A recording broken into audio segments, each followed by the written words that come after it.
चर्चा क्या बात कर रहा। तो शुरू करें आज का लेक्चर। चलो तो स्टार्ट करते हैं। प्रियम्बल हमने मेकिंग ऑफ कॉन्स्टिट्यूशन पढ़ा कि संविधान किस तरीके से बना। फिर हमने सेलेंट फीचर्स ऑफ कॉन्स्टिट्यूशन पढ़े कि, कि, कि कुछ विशेषताएं क्या हैं, जिसमें कि हमने उसके फेडरल फीचर्स के बारे में जाना, जहाँ पर सेपरेशन ऑफ पावर या फिर अगर हम देखें डिवीजन ऑफ फंक्शंस के बारे में जाना। और वहाँ पर हमने ये जाना कि हमारे कॉन्स्टिट्यूशन में कौन कौन से शेड्यूल्स हैं, अनुसूचियाँ हैं।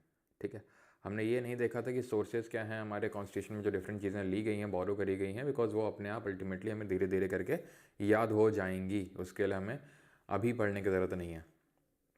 ठीक, अब क्योंकि हम लोग ये चीज़ें पढ़ चुके हैं और क्योंकि आप रिवाइज तो कर ही चुके होंगे, तो फिर करिए आंसर, करिए जल्दी से। ऑगस्ट ऑफर क्योंकि अभी मैंने आई थिंक हाँ परसों ही तो लिया था, लाइव लिया था आपका 4.0 बैच में, तो आप इससे किसी एक स्टूडेंट का रिकमेंडेशन था एंड दैट वाज कि सर अगर हम प्रीवियस चैप्टर्स को रिवाइज कर पाएँ अगले चैप्टर को करने से पहले तो दैट वुड बी बेटर, तो करिए फिर। August offer was proposed by Britishers in the year. तो किस साल जो है अगस्त ऑफर को, अभी ये हिंदी मीडियम वाले नाम, ठीक है, कुछ चीज़ें अगर कहीं ऐसी हो गई कि हिंदी लाइन नहीं लिखी हुई थोड़ा समझ लें। अगस्त प्रस्ताव ब्रिटिशर्स द्वारा कब दिया गया था भारतीयों को? 39 में, 40 में, 31 में, मुझे नहीं पता है। क्या उत्तर है इसका? गौरव शर्मा बोल रहे हैं कितने का चेक देंगे, अभी बता रहे कितने का चेक देंगे। ठीक है, 1940 1940 अगस्त ऑफर आया था। ठीक है, फिर उसके बाद कब क्रिप्स मिशन कब आया था? फिर क्रिप्स प्रपोजल कब आया था? क्यों क्रिप्स प्रपोजल कब आया था? तो क्रिप्स आया था आपका 1942 में, 1942 में आया था आपका क्रिप्स। ओके, क्रिप्स 1942 में आया था। और उसके बाद जो कैबिनेट मिशन प्लान है, ये 1945 1945 में अनाउंस किया गया था। तो 1946 में इंडिया में आया और 1946 में इसने पूरा वो प्लान रखा कि किस तरीके से सारी चीज़ें होंगी, यानी कि इंतरिम गवर्नमेंट कैसा क्या होगा। और इसमें कैबिनेट मिशन में थे कितने लोग? 3 लोग थे, A V Alexander, Stafford Cripps and Pethick Lawrence, जिसमें पैथिक लॉरेंस चेयरमैन थे। Indian National Congress officially demanded a constituent assembly in, तो भारतीय राष्ट्रीय कांग्रेस ने संविधान सभा की डिमांड कब रखी थी बताइए? चलो, तो कब रखी थी? 1934 में सबसे पहले रखी थी एम एन रॉय ने, मनींद्र नाथ रॉय ने। उसके बाद 1935 में कांग्रेस ने officially. In which of the following 2 scenarios parliament can legislate on state list, किन 2 सिनारियोज में पार्लियामेंट स्टेट लिस्ट में लेजिस्लेट कर सकता है? तो हमने पहली बात तो बताओ किस शेड्यूल में ये फेडरल डिवीजन के बारे में पढ़ा था, फेडरल पावर्स के बारे में पढ़ा था, जहाँ पर powers of union that is the parliament, the state that is the state legislature and ये डिवाइडेड थी। और तीसरी थी हमारी कॉन्करेंट लिस्ट। तो union list, state list, concurrent list, इसमें आपके टोटल 97 सब्जेक्ट्स थे इनिशियली, बाद में 100 हो गए। स्टेट लिस्ट में अगर बात करेंगे तो 66 थे, फिर 61 हो गए, 5 यहाँ से कम हुए तो 5 यहाँ बढ़े, 47 थे तो 52 हो गए। कॉन्करेंट लिस्ट हमने किस कंट्री कॉन्स्टिट्यूशन से बोरो किया ये बताएंगे। तो पार्लियामेंट जो है उस स्टेट लिस्ट के मैटर्स में सब्जेक्ट्स में भी लेजिस्लेट कर सकती है। उसके 5 सिनारियो देखे थे। एक तो इंटरनेशनल ट्रीटी हो, 2 और या 2 और मोर स्टेट यानी 2 या 2 से ज़्यादा राज्यों ने अगर ऐसा बोला हो तो, या फिर अगर नेशनल इमरजेंसी लगी हो यानी कि राष्ट्रीय आपातकाल लगा हो, या प्रेसिडेंट रूल राष्ट्रपति शासन लगा उस राज्य में, या राज्यसभा ऑथराइज करते पार्लियामेंट को लेजिस्लेट करने के लिए इन दी स्टेट लिस्ट के सब्जेक्ट में। तो कौन से 2 in which following 2 scenarios parliament can legislate? तो to enforce international treaty and during the external aggression, तो सी और डी यहाँ पर सही आंसर हो जाएगा। ओके, एक्सटर्नल एग्रेशन क्या है तो हमने मतलब अभी ठीक है हमने देखा नहीं है, लेकिन हम अभी आगे देखेंगे जब इमरजेंसी आपातकाल पढ़ेंगे कि इमरजेंसी 2 तरीके की होती है, मतलब या तो एक्सटर्नल इमरजेंसी या internal emergency. External emergency war या एक्सटर्नल एग्रेशन के केस में लगती है, तो वैसे बात है नेशनल इमरजेंसी की ही बात कर रहा है ऑप्शन नंबर डी, इसलिए वो सही है यहाँ पे। ठीक है, and yes concurrent list has been borrowed from the constitution of Australia, सबका सही है। अगला क्वेश्चन करिए, how many languages were there, not was there, were there in the original constitution of India? तो भारतीय संविधान में मूलतः कितनी भाषाएं थीं, ये आपसे पूछा गया है।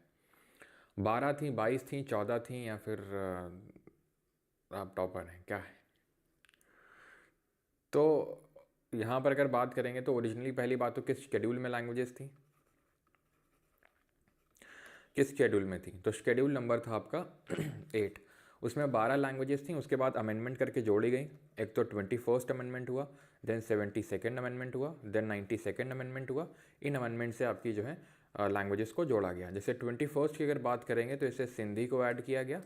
72 से अगर बात करेंगे तो इससे KNM that is Konkani, Nepali और मणिपुरी को जोड़ा गया। और 92nd से तो आप जानते ही हैं, बोलने की ज़रूरत नहीं है, बोडो, डोंगरी, संथली और मैथिली, इन 4 लैंग्वेजेस को जोड़ा गया था। ठीक है, चलो। 5th, Santhali was added through which of the following constitutional amendment act. तो संथाली को किससे जोड़ा गया था बताइए। पहले 14 थी, फिर बाद में 22 हो गई 22 हो गई। ठीक है, 14 से 22 है, मतलब ये 15वीं, 16वीं, 17वीं, 18वीं। ठीक है, 19, 20, 21, 22। ओके, ठीक है। तो सॉरी, मैंने 12 मार्क कर दिया क्या। 14 से 22 हो गई। ठीक है, शेड्यूल नंबर 8 में। ऑलराइट, आगे बढ़ते हैं। संथाली वॉज एडेड, तो संथाली को किस अमेंडमेंट से जोड़ा गया था। बोडो, डोगरी, संथली, मैथिली, तो ये 92nd अमेंडमेंट से। ओके, ऑलराइट, चलिए अगला क्वेश्चन करिए। How many new classical languages are added in the year 2024। Sir आपका सौरभ जोशी हो क्या, क्योंकि आपका आवाज़ थोड़ा मिलता है। आवाज़ मिलता है तो क्या मिलता हुआ है, आवाज़ मिलता है।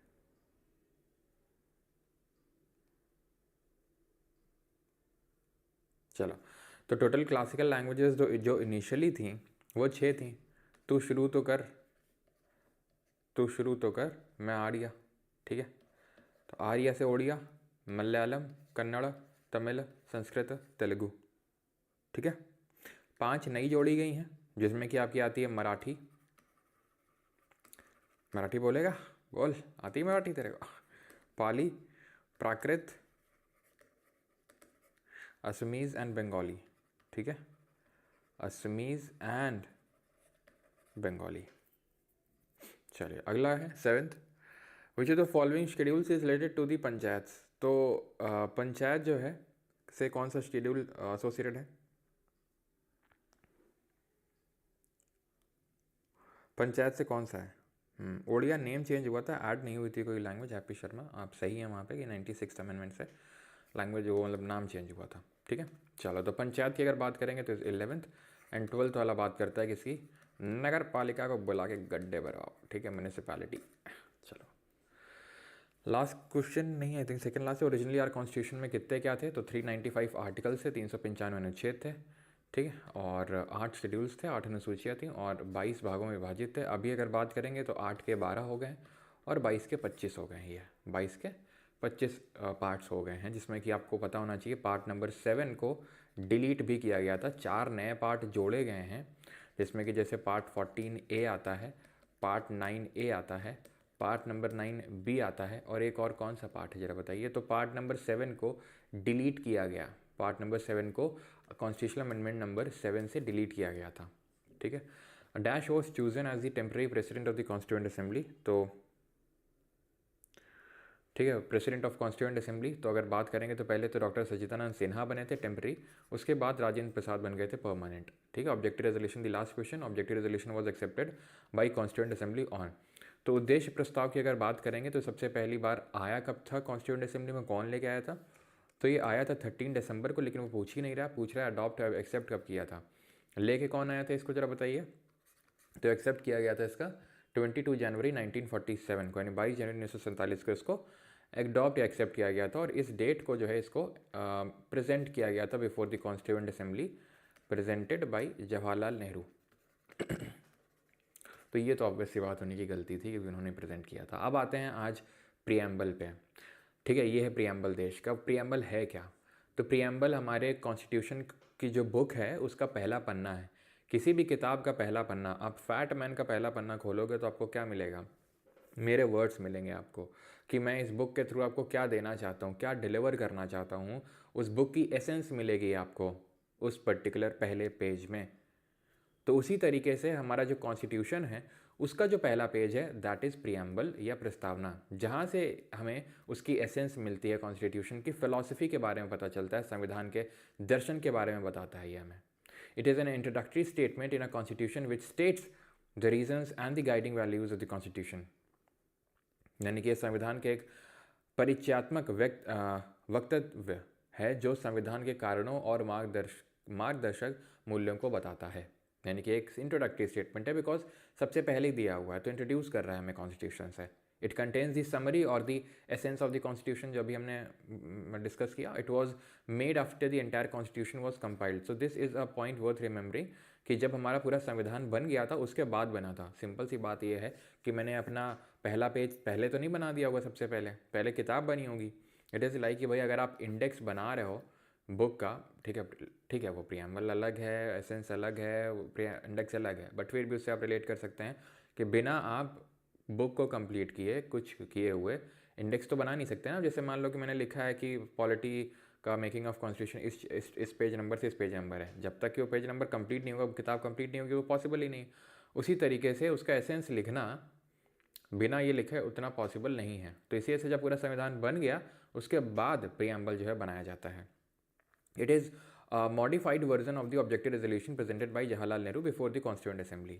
तो ये ऑब्जेक्टिव रेजोल्यूशन हमने देखा है कि क्या है, जो कॉन्स्टिट्यूएंट असेंबली 9 दिसंबर 1946 को बैठी थी सबसे पहले, तो 13 दिसंबर 1946 को ही नेहरू जी इसको ले गया उद्देश्य प्रस्ताव को, ये बताने के लिए कॉन्स्टिट्यूएंट असेंबली के सभी मेंबर्स और उनकी कमिटीज़ और उनके सभी मेंबर्स को कि हम जब ये कॉन्स्टिट्यूशन बनाने स्टार्ट कर रहे हैं, जा रहे हैं, तो हम इन चीज़ों का ध्यान रखें। ठीक है, तो वो चीज़ें उन्होंने ऑब्जेक्टिव रेजोल्यूशन में दी जो अडॉप्ट करी गई 22 जनवरी 1947 को। अब यही चीज़ें बाद में, यही ऑब्जेक्टिव रेजोल्यूशन बाद में जाके बन जाता है प्रस्तावना या प्रियम्बल। कन्फ्यूजन यहाँ पे ये होता है, गलती यहाँ पे ये होती है स्टूडेंट से, दैट इज़ कि वो ऑब्जेक्टिव रेजोल्यूशन और प्रियम्बल को सेम समझ लेते हैं, जबकि ऐसा है नहीं। ऑब्जेक्टिव रेजोल्यूशन से इंस्पायर्ड था प्रियम्बल, ना कि ऑब्जेक्टिव रेजोल्यूशन खुद प्रियम्बल ही बन गया। समझ रहे हैं आप? तो अगर इस तरीके से क्वेश्चन पूछ लेगा कि प्रियम्बल वॉज प्रेजेंटेड ऑन 13 दिसंबर और adopted on 22 January, so it is wrong, गलत है ये, क्योंकि ऑब्जेक्टिव रेजोल्यूशन से इंस्पायर्ड था प्रियम्बल, ना कि दोनों सेम है। ये है, आप हिंदी में देख सकते हैं पॉज करके एक बार, और ये रहा इंग्लिश में। इसको मैं पढ़ के बता देता हूँ, बोल के आपको बता देता हूँ, आपको ये रटा हुआ होना चाहिए। वी यहाँ पे लिखा हुआ दिख नहीं रहा है, ठीक है। We the people of India, zoom करूँ क्या? Okay. We the people of India having solemnly, यहाँ देखना, having solemnly resolve to constitute India into a sovereign democratic republic, sovereign democratic republic, and to secure to all its citizens justice, social, economic, political, liberty of thought, expression, belief, faith and worship, equality of status and opportunity, fraternity, assuring the dignity of the individual and the unity of the nation. ठीक है, in our constituent assembly this 26th day of November 1949 do hereby adopt, enact and give to ourselves this constitution. Okay, Hindi में आप देख लो इसको एक बार, ये रहा हिंदी में कि हम भारत के लोग भारत को एक संपूर्ण प्रभुत्व संपन्न समाजवादी पंथ निरपेक्ष। अब ये जो प्रियम्बल आप देख रहे हैं अपनी स्क्रीन में, जो हिंदी में लिखा लगा हुआ है, ये और इसमें अंतर है। अंतर ये है कि ये जो अंग्रेजी वाला प्रियम्बल देख पा रहे हैं आप, ये प्रियम्बल 1976 से पहले का है। ये जो आप यहाँ पे देख पा रहे हैं प्रियम्बल, ये 1976 के बाद वाला है। ऐसा कैसे, आपको कैसे पता? हमें ऐसे पता क्योंकि 1976 में एक अमेंडमेंट हुआ था, संविधान में संशोधन हुआ था, 42nd अमेंडमेंट, जिसके बाद कुछ वर्ड्स को ऐड किया गया, जिसके बारे में हम डिटेल में अभी लास्ट में चर्चा करेंगे। लेकिन अभी के लिए मैं आपको ये बता देता हूँ कि यहाँ पे, या तो जूम, चलो ऐसे लिख देता हूँ, ठीक है। यहाँ पर आपको दिख रहा है, इतना तो दिख रहा होगा, सॉवरेन डेमोक्रेटिक रिपब्लिक। सॉवरेन और डेमोक्रेटिक के बीच में दो वर्ड्स को ऐड किया गया, सॉवरेन और डेमोक्रेटिक के बीच में दो वर्ड्स को ऐड किया गया, और वो दो वर्ड्स क्या थे? सोशलिस्ट और सेक्युलर, सोशलिस्ट एंड सेक्युलर, ये दो वर्ड्स को जोड़ा गया। तो sovereign, socialist, secular, democratic Republic, ठीक है। मतलब ये एंड नहीं लगा हुआ बीच में, बस मैं आपको बता रहा हूँ दो वर्ड जोड़े गए थे। तो sovereign, socialist, secular, democratic Republic, और एक और शब्द को जोड़ा गया, वो जोड़ा गया यहाँ पे, दिख रहा है आपको ये, यूनिटी ऑफ द नेशन। तो यूनिटी की जगह आगे किया गया unity and integrity, unity and integrity, इनको बाद में जोड़ा गया था, जो यहाँ पे देखने को मिल रहा है हमें। क्योंकि सोशलिस्ट का मतलब होता है समाजवादी और सेक्युलर का मतलब होता है पंथ निरपेक्ष, ठीक है। और यहाँ पर आपको दिख रहा है अखंडता सुनिश्चित करने वाली, बंधुता को बढ़ाने के लिए। तो ये आपके इंग्लिश और हिंदी दोनों में हमने प्रियम्बल है। आपको ये रटा हुआ होना चाहिए। क्यों रटा हुआ होना चाहिए, मैं आपको उसका कारण बताता हूँ पहले। कारण उसका ये है कि यहाँ से सवाल किस तरीके से बनता है। सवाल पहले तो ये बनता है, एक सेकेंड, सवाल क्यों रटने को मैं ऑर्डर बोल रहा हूँ वो पहले समझ लो। ऑर्डर ही पूछ लेता है, पता है क्या ऑर्डर पूछ लेगा? सॉवरिन पहले है कि सेकुलर पहले है, कि रिपब्लिक पहले है, कि सोशलिस्ट पहले है? तो देख सकते हो, sovereign, socialist, secular, democratic, Republic, तो इसी ऑर्डर में याद होना चाहिए। जैसे अभी मैंने बताया वो ऑर्डर तक पूछ लेता है, पहला। दूसरा ये है कि वो पूछ लेगा जस्टिस कितने तरीके का दिया हुआ है कॉन्स्टिट्यूशन में, तो सोशल, इकोनॉमिक, पॉलिटिकल, 3 तरीके का, तो ये भी पढ़ना है। लिबर्टी कितने तरह की दी है। सवाल कितने तरह का बनता है मैं आपको बताता हूँ। तो सवाल जो है 3-4 तरीके से बन सकता है, यहाँ पर 4 तरीके से। पहला तो इसके बेसिक से है। बेसिक क्या है? बेसिक जो अभी हम देखने वाले हैं, बेसिक में हम ये देखेंगे कि इसको कहाँ से बोरो किया गया, ठीक है, ये क्या बताता है हमारे कॉन्स्टिट्यूशन के बारे में, और इसमें करी गई टिप्पणियाँ। तो प्रियम्बल की अगर बात करेंगे तो it has been borrowed from the constitution of, borrowed from USA. क्या कहता था अमेरिका? प्रियम्बल जो है सबसे पहले यूएसए में आया, we the people of USA, वहाँ का प्रियम्बल इस तरीके से साउंड करता है। तो उसी वहीं से हमने इंस्पायर होकर अपने कॉन्स्टिट्यूशन का प्रियम्बल बनाया। और इसको डिज़ाइन वगैरह क्यों किसने किया, जितना बढ़िया सा आपको डिज़ाइन दिख रहा है? तो जिन्होंने हमारे कॉन्स्टिट्यूशन को डिज़ाइन किया, ब्योहर राम मनोहर सिन्हा, ठीक है, ब्योहर राम मनोहर सिन्हा। तो सिन्हा साहब ने किया इसको डिज़ाइन। जैसे हमने देखा था कॉन्स्टिट्यूशन को कैलीग्राफ किसने किया था, अपने हाथों से लिखा किसने था? प्रेम बिहारी नारायण रायज़दा ने। हिंदी में किसने लिखा था? वसंत कृष्ण वैद्य ने। और उसको डेकोरेट करने का काम किया था ब्योहर राम मनोहर सिन्हा ने। तो उन्होंने ही प्रियम्बल को भी डेकोरेट किया था। तो ये बेसिक्स हैं कि भाई बोरो कहाँ से किया गया, क्या बताता है, और कॉमेंट्री उसके बारे में किसने किसने कॉमेंट किए थे, ठीक है। तो जब ये पोस्ट किया गया था अम्बेडकर जी द्वारा 26 नवंबर 1949 को, तो इस पर 284 लोगों ने, हमें पता है कि 284 लोगों ने इसको लाइक किया था, मतलब साइन किए थे, ठीक है, अलॉन्ग विथ नेहरू, ठीक। तो नेहरू विथ 283 अदर्स ने इस पर लाइक किया, इस पर हम सपोर्ट दिखाया, और कुछ लोगों ने कमेंट ऐड किया अपना। जैसे एन ए पालखी वाला ने कमेंट ऐड किया कि ये कॉन्स्टिट्यूशन का आईडी कार्ड है, संविधान का पहचान पत्र ही है। जैसे कि एक स्टूडेंट हो, कॉलेज गोइंग स्टूडेंट हो, या फिर कहीं पे भी किसी का भी आईडी कार्ड हमें उसके बारे में बता देता है कि भाई ये आदमी कहाँ से आता है, इसकी डेट ऑफ बर्थ क्या है, वो सारी चीज़ें इन शॉर्ट हमें बता देता है आईडी कार्ड किसी के बारे में। तो आईडी कार्ड का जो काम करता है वही काम हमारा प्रियम्बल हमारे कॉन्स्टिट्यूशन के लिए करता है। पंडित ठाकुर दास जी बोले हम कैसे पीछे रहें, हम भी कमेंट ऐड करेंगे, लाइक तो कर ही दिया है, ठीक है, लेकिन कमेंट भी करते हैं। जेवल सेट बोला था, आभूषण समूह बोला था, और क्या मुंशी जी ने फिर कमेंट ऐड किया, क्योंकि ड्राफ्टिंग कमेटी के मेंबर थे, तो बोल रहे थे यार हमारी कमेटी की तरफ से भी एक कमेंट तो होना ही चाहिए। तो political horoscope of the constitution उन्होंने बोला था। हॉरोस्कोप इज़ लाइक कि आप उसको देख के, हॉरोस्कोप इज़ लाइक जहाँ से आप देखते हो और आपको बहुत ब्रॉडर फील्ड ऑफ व्यू मिलता है, बहुत सारी चीज़ें आप देख पाते हो। तो प्रियम्बल वैसे ही है, उसको देख के आप न जाने कितनी सारी चीज़ों को, यानी कि हमारे पूरे कॉन्स्टिट्यूशन को समझ सकते हैं। तो मुंशी जी का ये था। ओके, इंस्टा अकाउंट शो नहीं हो रहा है, अच्छा नहीं, अम्बेडकर जी के द्वारा पोस्ट किया गया था ये, ठीक है। चलो भाई, हाँ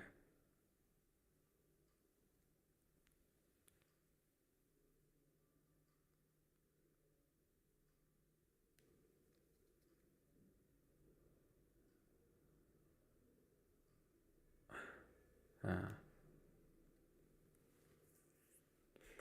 सर, नंदलाल बोस ने भी डेकोरेट करने का काम किया था। नंदलाल बोस और ब्योहर राम मनोहर सिन्हा एक ही टीम में थे, या फिर हम बोल सकते हैं ब्योहर राम मनोहर सिन्हा उस टीम में थे जिसको लीड कर रहे थे नंदलाल बोस, ठीक है। लेकिन मेन प्रियम्बल में क्योंकि हम इनको ब्योहर राम मनोहर सिन्हा का मेन कंट्रीब्यूशन था, इसलिए ब्योहर राम मनोहर सिन्हा को पढ़ते हैं, ठीक है। Preamble main contribution ब्योहर Ram Manohar Sinha का था, जो कि उस कमेटी का पार्ट थे जिसको लीड कर रहे थे नंदलाल बोस। तो नंदलाल बोस वैसे कॉन्स्टिट्यूशन में बोल देते हैं और यहाँ पर उनको बोल देते हैं, अगर वो नहीं होंगे तो नंदलाल बोस ऑप्शन में होंगे, फिर वो करना आपको, ठीक है। सर आपका इनोवेशन लेवल कुछ और ही है, हाँ। तो वही इसीलिए सो दैट कि आपको याद हो जाए आसानी से। And thank you for appreciating. Insta घूमती गेम चाले, गाना याद आ गया आपकी नोट्स देख के, अच्छा। गौज में फेम चाले हैं, और तुम्हारा कमेंट देख के मैं एसएससी चेयरमैन की याद आ गई। सर नारायण रायज़दा कौन थे? नारायण रायज़दा ये जो है he was the first person to go on space, समझ रहे हो? तो ये थे ये, हाँ।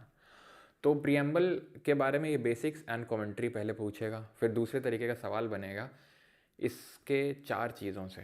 इसकी 4 चीज़ें क्या हैं? पहला चीज़ तो ये है कि इससे हमें सोर्स ऑफ कॉन्स्टिट्यूशन पता चलता है। जो लिखा है ना, we the people of India, हम भारत के लोग, ये हमें स्रोत, संविधान की शक्ति का स्रोत बताते हैं। देन सॉवरिन डेमोक्रेटिक रिपब्लिक जो लिखा हुआ, सॉवरिन डेमोक्रेटिक रिपब्लिक लिखा था, लिखा नहीं है, क्योंकि अभी क्या है, sovereign socialist secular democratic Republic, ये हमें कॉन्स्टिट्यूशन के नेचर के बारे में बताता है। जस्टिस, लिबर्टी, इक्वालिटी, फ्रेटर्निटी, ये हमें कॉन्स्टिट्यूशन के ऑब्जेक्टिव्स यानी उद्देश्य के बारे में बताता है। और यहाँ पर एट दी एंड लिखा हुआ है उसकी अडॉप्शन डेट की के बारे में, कि in our constituent assembly this 26th day of November 1949 do hereby adopt, enact and give to ourselves this constitution. तो हमें 4 चीज़ों के बारे में पता चलता है। एक तो पहला तो है ये है source of power of the constitution, यानी संविधान की शक्ति का स्रोत क्या है, तो वो है भारत के लोग, we the people of India. Okay, this shows that the constitution has been drawn up and enacted by the people through their representatives and not handed down by them by a king or any outside powers। ये इस बात पे emphasis ले करता है कि ये भारत के लोगों के द्वारा बनाया गया है। क्यों? क्योंकि उन्होंने जिन लोगों को चुन के भेजा था, उन्होंने संविधान उनके लिए बना के दिया। तो अल्टीमेट सोर्स ऑफ अथॉरिटी कौन हुए? भारत के लोग हुए, ना कि ये किसी किंग राजा के द्वारा या फिर किसी आउटसाइड पावर के द्वारा इसको हमें हैंड ओवर किया गया। सॉवरेन का मतलब क्या होता है? संप्रभुता, people have supreme rights to make decisions on internal as well as external matters. ये तो हम लोगों की बात कर रहे हैं, ठीक है, लोगों की बात कर रहे हैं। जैसे कि जा सिमरन जी ले अपनी ज़िंदगी, यानी कि जो तुझे ठीक लगता है वो तो कर, तू आज से बाध्य नहीं है, जिसके साथ जाना है, जहाँ जाना है, जा सिमरन जी ले अपनी ज़िंदगी। तो वैसा टाइप है, ठीक है। तो ब्रिटिशर्स ने भी बोला, ठीक है, इंडिया को कुछ इसी तरीके से कि भाई आपको जो कॉन्स्टिट्यूशन बनाना है, जो आपको करना है, जो ट्रीटी एक्सेप्ट करनी नहीं करनी, वो आपके ऊपर डिपेंड है, बिकॉज आप सॉवरेन हैं अभी, यानी हम सॉवरेन हैं, यानी we are independent to make our decisions. No external power, no external authority can guide us with regard to our decisions. So no external power can dictate the government of India कि आप ये करो, ये वो करो, इस international treaty पे sign करो, वो हमें नहीं किया जा सकता। This is the meaning of sovereignty. Then आते हैं सोशलिज्म पे, सोशलिस्ट, समाजवाद, which means wealth is generated socially and should be shared equally by society। Wealth जो है, धन सामाजिक रूप से उत्पन्न होता है और समाज द्वारा समान रूप से साझा किया जाना चाहिए। वेल्थ इज जनरेट सोशली, नहीं हर कोई काम करता है और उसको बराबर तरीके से बांटना है, ये समाजवाद कहता है। Government should regulate the ownership of land and industry to reduce socio economic inequalities, example Russia. अब देखो, सोशलिज्म का मतलब ये है कि लोगों में असमानता नहीं होनी चाहिए, समानता होनी चाहिए। सिर्फ कुछ ही लोगों के पास ही पूरी ज़मीन, पूरी सत्ता, ये सब कुछ ना आ जाए कि पता चला सिर्फ 2 ही लोग पूरी मीडिया को कंट्रोल कर रहे हैं, पता चला सिर्फ 3-4 लोग ही पूरे देश को चला रहे हैं। तो ये सब नहीं होना चाहिए। जो मीन्स ऑफ प्रोडक्शन है, ठीक है, या फिर जो प्रॉपर्टी, वो इक्वली डिवाइडेड होनी चाहिए। अब इक्वली तो एकदम इक्वली नहीं हो पाएगा कि भारत में इतने लोग हैं, प्रॉपर्टी को एकदम इक्वली जब तक डिवाइड नहीं किया जाएगा तब तक वो सोशलिस्ट नहीं कंट्री होगा। सोशलिज्म का मतलब है कि कितना हम कम से कम कर सकते हैं, कितना स्टेट का इंटरफेरेंस ज़्यादा से ज़्यादा हो सकता है, ठीक है। कितना स्टेट का इंटरफेरेंस से मेरा मतलब ये है कि कितना सरकार का इंटरफेरेंस कितना ज़्यादा से ज़्यादा हो सकता है। सरकार ज़्यादा से ज़्यादा चीज़ों में अपनी जो ओनरशिप है उसको मेंटेन करके रखे, ना कि प्राइवेट प्लेयर्स हर चीज़ में खेलें। प्राइवेट रहते हैं यहाँ पे, प्राइवेट प्लेयर्स भी खेल सकते हैं, लेकिन बहुत ही लिमिटेड स्कोप होता है उनका यहाँ पे, ठीक। अब यहाँ पे कन्फ्यूजन होता है कम्युनिज्म से, जिसको हम बोलते हैं साम्यवाद। कम्युनिज्म का फादर आपको पता है किसको बोला जाता है? Karl Marx. तो कार्ल मार्क्स का ये कहना था कि देखो, पहली बात तो ये है कि जो यूटोपियन सोशलिज्म का कॉन्सेप्ट चलता है कि लोग अपने आप से, जैसे कि 1953 में 1953 में पोचमपल्ली जो प्रेजेंट डे तेलंगाना में पड़ता है, वहाँ से आचार्य विनोबा भावे ने भूदान आंदोलन की शुरुआत करी थी कि सभी लोग जिनके पास बहुत ज़्यादा ज़मीन है तो अपनी ज़रूरत भर की रख लो और बाकी डोनेट कर दो, उससे आपको भी अच्छा लगेगा और आदमी की ग्रीड की इच्छा की कोई अंत तो है नहीं। तो वहाँ से उन्होंने शुरू किया। लेकिन ऐसे मार्क्स का मानना था, जो कि रियल भी है, कि लोग इतने सीधे साधे नहीं होते तो फिर हमें करना है रेवोल्यूशन, अब होगी क्रांति, जय महाकाल, ठीक है। तो रेवोल्यूशन की बात करी थी कार्ल मार्क्स ने कि जय महाकाल बोल के रेवोल्यूशन करेंगे और स्टेट को भी नहीं रहने देंगे। मतलब कि पहले तो प्राइवेट के जो बड़े बड़े जो है ना लोग हैं, अंबानी अडानी टाइप, इनको हटाओ, ठीक है, स्टेट को हर जगह लाओ, फिर स्टेट को भी धीरे धीरे हटा दो, क्योंकि स्टेट भी की ज़रूरत ही नहीं है उसके बाद। यहाँ पर लोगों की उनकी ज़रूरतों के हिसाब से चीज़ें डिस्ट्रीब्यूट कर दी जाएंगे। सोशलिज्म में क्या है, लोगों की ज़रूरतें नहीं, लोग जिस हिसाब से काम करेंगे, कुछ जो ज़्यादा कर रहा है उसको ज़्यादा मिलेगा, जो कम काम कर रहा है उसको कम मिलेगा। बात अगर हम देखें तो बात एक तरह से सिमिलर तो है दोनों, लेकिन सेम नहीं है। कैसे? आज हम देखते हैं, ठीक है, प्राइवेटाइजेशन में, कंपनीज में क्या हो रहा है कि एक आदमी बैठा हुआ है ऊपर, वही सारी, क्योंकि इंडस्ट्रियल रेवोल्यूशन में यही देखने को मिला था, जो औद्योगिक क्रांति जिसकी शुरुआत हुई थी सबसे पहले ब्रिटेन में, कि जो फैक्ट्री का मालिक है, ठीक है, वो काम कर रहा है मान लो 8 घंटे 9 घंटे, और जो मजदूर हैं वो 14-14 घंटे काम कर रहे हैं, और वेल्थ मेन जा किसके पास रही है? फैक्ट्री के ओनर के पास। तो सोशलिज्म यही बोलता है कि नहीं भाई, जो जिस हिसाब से काम करे उस हिसाब से। कम्युनिज्म बोलता है क्या? नहीं, जिसकी जितने ज़रूरत है उस हिसाब से। ये किसी विद्रोह की बात नहीं कर रहा, ये विद्रोह की बात कर रहा है, ठीक है।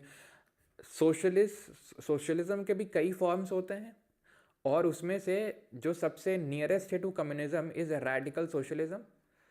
रेडिकल सोशलिज्म इज कि भाई अब होगी क्रांति, विद्रोह करके लेंगे, विद्रोह करके अगर सोशलिज्म लाया जा रहा है तो उसको रेडिकल सोशलिज्म बोला जाता है, ठीक। गांधीयन सोशलिज्म भी चलता है, जहाँ की भाई कलेक्टिव ओनरशिप का कॉन्सेप्ट चलता है, कि भाई कलेक्टिव ओनरशिप होनी चाहिए सबकी।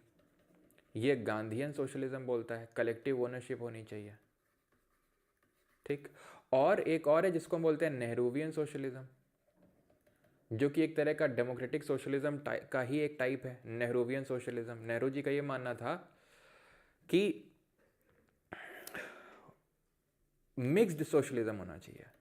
मिक्स्ड होनी चाहिए का मतलब यह है कि ऐसे में प्राइवेट को पूरी हटा नहीं देना है, गवर्नमेंट भी रहे और प्राइवेट भी साथ में रहे, दोनों मिल के साथ खेलें। तो आप इमेजिन कर सकते हैं कि Nehru ji is currently is the longest serving prime minister of India till date, 3 term serve किए हैं। तो इनिशियली इंडिया में सोशलिज्म रहा होगा, जो कि मिक्स्ड फॉर्म था, यानी कि गवर्नमेंट भी थी प्राइवेट भी थी। लेकिन जब हम इकोनॉमिक्स पढ़ेंगे तो वहाँ पे जानेंगे कि किस तरीके से गवर्नमेंट का रोल बहुत ज़्यादा था, प्राइवेट का बहुत कम था।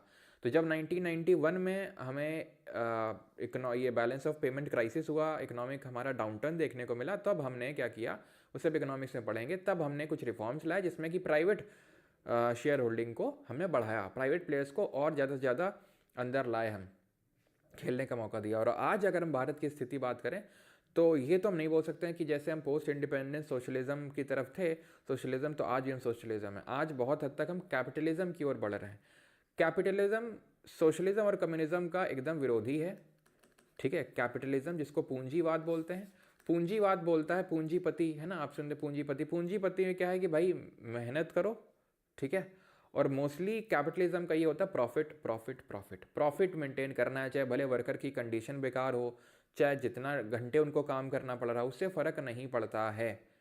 70-70 घंटे काम करो, कौन बात बोलता है? जो मालिक होता है, नारायण मूर्ति बोलते हैं, ठीक है, 70 घंटे काम। एक वो ओला का पगला है, वो ओला का पगला भावेश अग्रवाल, पगला इसलिए बोल रहा हूँ कि मतलब पॉडकास्ट में बैठ के बोल रहा है, पता नहीं क्या कुछ तो बोला था, एग्जैक्टली शब्द याद नहीं है, कि मैं सिर्फ कितने 20 घंटे काम करता हूँ। अबे 20 घंटे काम कर, तो तू वहाँ बैठ के बकैती कर रहा है, ठीक है, वहाँ पे पॉडकास्ट दे रहा है, वो टाइम कहाँ गया? नहीं नहीं, ये नीचे जो है लैपटॉप रख के नीचे खटखट खटखट काम चल रहा है, टाइपिंग चल रही वहाँ पे भाई। सो भी लेते हैं उसी 4 घंटे में, पॉडकास्ट भी दे लेते हैं, खा भी पी लेते हैं, पी भी लेते हैं, सब कुछ कर लेते हैं उसी में ही, उसी 4 घंटे में। मतलब फेंकने से पहले आदमी सोचता तक नहीं कि क्या बोल क्या रहे हैं। चलो 4 घंटे सोते हैं, ये वाला बात तो चलो हजम कर भी लें, 4 घंटे हम बस 4 ही घंटे खाली होते हैं, 20 घंटे तो हम काम करते हैं। ऐसे तो हम फिर 24 घंटे काम करते हैं, कंट्रोल नहीं हो पाता है फिर मेरे से। हाँ, फिर कंट्रोल इसलिए नहीं हो पाता कि फिर जब कोई बहुत ज़्यादा फेंकता है ना, कि जब कंट्रोल से बाहर निकल जाए तो फिर खून खोल जाता है मेरा। ऐसे कैसे हम 20 घंटे काम करते हैं, उसी में सो भी लेते हो 4 घंटे में, पॉडकास्ट भी दे लेते हो तुम उसी 4 घंटे में, नहा खा भी लेते हो उसी में तुम, ट्रैवल भी हो जाता होगा उसी में ही। इतना भयंकर टाइट शेड्यूल तो एक ओवर मोटिवेटेड स्टूडेंट भी नहीं बनाता है, वो भी एटलीस्ट 17-18 घंटे में जाके रुक जाता है कि ठीक है 18 घंटे पढ़ूंगा। है ओवर मोटिवेटेड स्टूडेंट भी इतना टाइट शेड्यूल नहीं बनाता है। खैर, तो कैपिटलिज्म पूंजीवादी वो होते हैं जो उनका सिर्फ मेन गोल होता है प्रॉफिट, जैसे कि यूएसए। ठीक है, जैसे कि यूएसए। तो ये चीज़ आपको समझ में आनी चाहिए। सोशलिज्म कम्युनिज्म सिमिलर साउंड करते हैं बट सेम नहीं है। कम्युनिज्म में कि स्टेटलेस कास्टलेस, मतलब इसमें क्लासलेस सोसाइटी भी होनी चाहिए और स्टेटलेस भी होनी चाहिए। स्टेटलेस मेनली यहाँ फोकस होता है, स्टेटलेस होना चाहिए, सॉरी क्लासलेस होना चाहिए। और इसमें प्राइवेट प्लेयर खेल सकते हैं, ऐसा नहीं कि पूरी तरीके से उनको उखाड़ के फेंकना है। ठीक है, ऐसा नहीं कि प्राइवेट प्लेयर्स को पूरी तरीके से, ये रेडिकल सोशलिज्म थोड़ा थोड़ा इसकी तरह है कि हाँ रेवोल्यूशन करना है, लेकिन पूरी तरीके से हटा देना वो भी नहीं है, लेकिन रेवोल्यूशन करना है हमें। गांधीयन कलेक्टिव ओनरशिप की बात करते हैं, नेहरू बोलते हैं सब मिल बांट के चलेंगे, नहीं काइंड ऑफ डेमोक्रेटिक सोशलिज्म है यहाँ पे। डेमोक्रेटिक सोशलिज्म का मतलब मिल बांट कर। कार्ल मार्क्स के बारे में इनकी 2 बुक्स हैं, 2 इन्होंने जो पब्लिश करी थी, राइटिंग्स हैं इनकी, बुक्स बोल लो राइटिंग्स बोल लो, बहुत फेमस है इनकी। एक तो द कम्युनिस्ट मैनिफेस्टो है, ठीक है, द कम्युनिस्ट मैनिफेस्टो, ठीक है, और एक है दास कैपिटल। ठीक है, Das Kapital, the communist manifesto और दास कैपिटल, ये 2 राइटिंग्स इनके ध्यान रखना है आपको। ठीक है, जिन्होंने मार्क्सिस्ट थ्योरी की फाउंडेशन रखी थी। और इन्होंने एक फ्रेडरिक एंजल्स करके तो उनके साथ काफ़ी काम किया था, और एक और नाम याद रखना, लेनिन का। लेनिन ने रशिया में कम्युनिज्म को लेके आए थे, कम्युनिज्म और सोशलिज्म को लेनिन रशिया में लेके आए थे। ठीक है, अभी आते हैं तो इंडिया सोशलिस्ट है, तो सोशलिस्ट वर्ड एडेड है, और कई बार ये मांग भी उठती रहती है, आपने सुना होगा बीच में, कि सेकुलर और सोशलिज्म शब्द को, खासकर सोशलिज्म को हटा देना चाहिए हमारे कॉन्स्टिट्यूशन से। पहली बात तो ओरिजिनली ये था भी नहीं हमारे संविधान में, 42nd अमेंडमेंट से ऐड किया गया था, और अभी बात चलती है हटा देना चाहिए, क्योंकि अभी हम थोड़ा सा कैपिटलिज्म की तरफ ज़्यादा टेंड कर चुके हैं, झुकाव हमारा ज़्यादा है। और सोशलिज्म की अगर इंडिया में बात करें तो भाई मैंने बता दिया कि कैपिटलिज्म की तरफ थोड़ा सा ज़्यादा इंक्लाइन है। जब आज़ादी मिली थी हमें, उसके बाद 1991 तक, तब तक हम सोशलिस्ट कंट्री ज़्यादा थे। ठीक है, सेकुलर का मतलब क्या होता है? Citizens have complete freedom to follow any religion or no religion at all, there is no official state religion. यानी कि कोई भी ऑफिशियल रिलीजन नहीं है स्टेट का। यानी कि स्टेट, यानी कि जो हमारा कंट्री है, वो किसी भी धर्म को मान्यता स्पेसिफिकली नहीं देता है।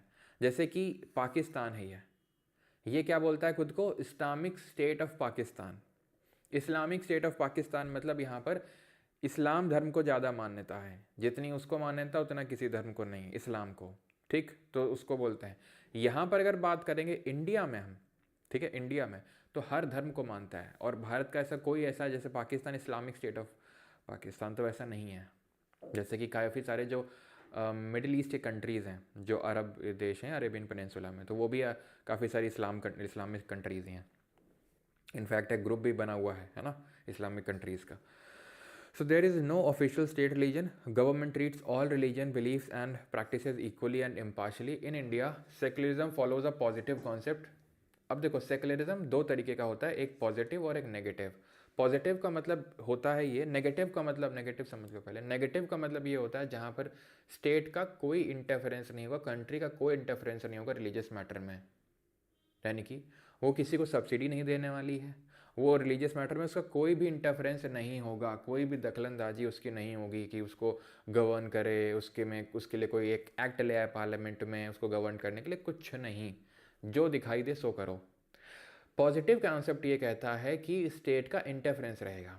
हैं दोनों सेकुलरिज्म, क्योंकि हर धर्म को मान्यता है इसलिए सेकुलरिज्म है, लेकिन नेगेटिव इसलिए है क्योंकि इन्वॉल्वमेंट नहीं है। पॉजिटिव इसलिए है बिकॉज इन्वॉल्वमेंट है स्टेट का इन द रिलीजियस मैटर्स। जैसे कि हमारे यहाँ सब्सिडी मिलती है, जहाँ पर कोई भी इस तरीके का धार्मिक किस तरह से उत्सव होता है, तो गवर्नमेंट उसके लिए कुछ ना कुछ रूल्स डिसाइड कर देती है। तो ये इसका मतलब ये है कि हमारा जो स्टेट है वो डायरेक्टली इन्वॉल्व है रिलीजियस मैटर में, यानी कंट्री हमारी इन्वॉल्व है। तो इंडिया में इसलिए पॉजिटिव कॉन्सेप्ट है, यूएसए में नेगेटिव कॉन्सेप्ट है। अब आते हैं डेमोक्रेटिक। सुना होगा आपने कई बार, डेमोक्रेसी खतरे में है, डेमोक्रेसी खतरे में है। तो क्यों खतरे में? डेमोक्रेसी का मतलब क्या है? डेमोक्रेसी का मतलब ये है कि लोगों के हाथों में एक अल्टीमेट पावर है, जैसे कि अब्राहम लिंकन की डेफिनेशन थी, is a government of the people, by the people and for the people, यानी कि जनता की, जनता द्वारा, जनता के लिए सरकार। उसको हम एक डेमोक्रेटिक गवर्नमेंट बोलते हैं, जहाँ पे लोग जो हैं, दैट इज पीपल जो हैं, उनके द्वारा इलेक्ट करी गई है गवर्नमेंट, उनके लिए काम कर रही है वो गवर्नमेंट। ठीक है। और उस कंट्री में फ्री एंड फेयर इलेक्शंस होते हैं, separation of division of functions देखने को मिलता है।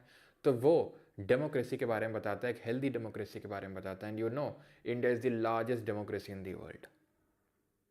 Okay, the government functions according to a set of constitutional rules and principles. Okay, ठीक है। तो प्रिंसिपल या रूल्स के हिसाब से सरकार चलती है, क्योंकि यहाँ पर जो अल्टीमेट अथॉरिटी है वो लोगों के हाथ में है। ठीक है, पीपल ऑफ इंडिया के हाथ में है। चलो, ठीक है। अब आते हैं रिपब्लिक के बारे में, गणतंत्र के बारे में। ये क्या होता है? A system of government in which the head of the state is elected by the people and not based on a hereditary succession. Republic के दो मतलब होते हैं।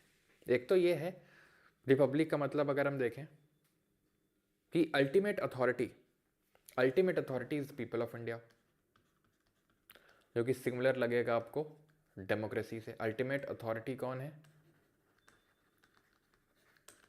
People of India. और दूसरा ये है कि राजे का बेटा राजे नहीं बनेगा, तो किसका बनेगा? जो चुनाव जीतेगा। मतलब a system of government in which the head of the state is elected by the people and not based on hereditary succession, like in UK. Britain में क्या है? Britain is not a republic state. वहाँ पर जैसे भी king Charles the third है, इससे पहले क्वीन थी, तो वो एक पूरा फैमिली है, लीनियज है उनका। वो जाएगा तो उसका बेटा या बेटी बनेगा राजा, तो और वो जो होता है वो हेड होता है पूरे उनके कंट्री का। हमारे यहाँ पे कौन हेड है? हमारे यहाँ पे प्रेसिडेंट हेड है, हमारे यहाँ पे राष्ट्रपति हेड है। तो क्योंकि हमारे यहाँ पे प्रेसिडेंट हेड है और प्रेसिडेंट वो इलेक्टेड है, प्रेसिडेंट का इलेक्शन होता है। अब मुझे बता, यहाँ पर डाउट आएगा कि नहीं सर प्रेसिडेंट का तो इलेक्शन होता नहीं। बेटा वो होता है, लेकिन हम लोग उस पर वोट नहीं करते हैं। तो वो हम बोल सकते हैं कि डायरेक्ट इलेक्शन ना होकर इनडायरेक्ट इलेक्शन होता है, लेकिन इलेक्शन तो होता है। सिंपल सी बात है। जैसे कि यहाँ पर जब भी हम डेमोक्रेसी की बात कर रहे थे, तो डेमोक्रेसी भी दो तरीके की होती है। एक तो होती है डायरेक्ट डेमोक्रेसी और एक होती है इनडायरेक्ट डेमोक्रेसी। अब इनमें अंतर क्या होता है? डेमोक्रेसी है मतलब कि लोग डिसाइड कर रहे हैं क्या होगा। डायरेक्ट में क्या है? पीपल डायरेक्टली डिसाइड करते हैं। पीपल जो होते हैं, लोग जो होते हैं, डायरेक्टली पॉलिसी मेकिंग में पार्टिसिपेट करते हैं। Directly participate in the policy making,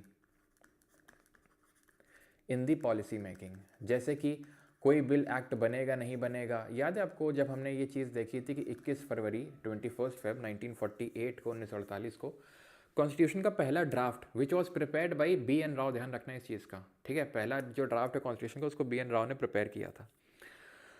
तो उसको जब प्रेजेंट किया गया 21 फरवरी 1948 को, तो लोगों के लिए 8 महीने दिए गए थे कि आप इसमें अपने रिकमेंडेशंस दे दो, ठीक है। लेकिन एट दी एंड उसको पास किसने किया था? कॉन्स्टिट्यूंट असेंबली ने। 284 मेंबर्स ने साइन किया था डिस्कशन करके। लोगों ने तो सिर्फ रिकमेंडेशन दी थी। तो अगर लोग डायरेक्टली वोट भी करते, अप्रूव भी करते, जैसे आज भी अगर किसी चीज़ पे डिसीजन लेना होता है, पार्लियामेंट या स्टेट लेजिस्लेचर लेती है। अगर लोगों से पूछा जाए कि चलो वोटिंग तुम लोग करो, हम लोग तो उनको चुनने के लिए वोटिंग करते हैं। जैसे बिहार में इलेक्शन हुए तो चुन गई सरकार, अब वो चुन के गई सरकार, वो डिसाइड करेगी कि क्या बिल आएगा नहीं आएगा, पॉलिसी मेकिंग, कौन सी पॉलिसी आएगी कौन सी पॉलिसी नहीं आएगी, वो कौन डिसाइड करेगा? तो वो लोग डिसाइड करेंगे, वो वोटिंग करेंगे। हम लोग डायरेक्टली नहीं वोटिंग कर रहे हैं। तो अगर हम लोग डायरेक्टली करें पॉलिसी मेकिंग में पार्टिसिपेट, तो डायरेक्ट डेमोक्रेसी, और ना करें यानी इनडायरेक्ट तरीके से कर रहे हैं क्योंकि हमारे रिप्रेजेंटेटिव्स पार्टिसिपेट कर रहे हैं, तो इनडायरेक्ट डेमोक्रेसी। इसका एग्जाम्पल है, जैसे एग्जाम्पल के तौर पे स्विट्जरलैंड।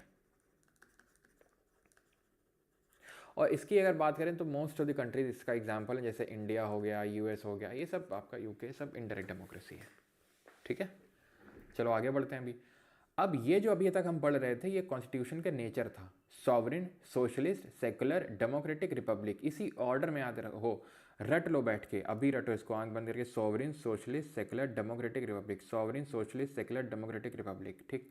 अब जो हम पढ़ने जा रहे हैं संविधान के उद्देश्य हैं, ऑब्जेक्टिव्स हैं कॉन्स्टिट्यूशन के, जिसमें सबसे पहला है justice. Citizens can not be discriminated on the ground of caste, ठीक है, सारी चीज़ें। लेकिन ध्यान ये रखना कि यहाँ पर 3 तरीके का जस्टिस दिया हुआ है, सोशल, इकोनॉमिक एंड पॉलिटिकल। 3 तरीके का यहाँ पर न्याय दिया हुआ है, सामाजिक, आर्थिक और राजनीतिक।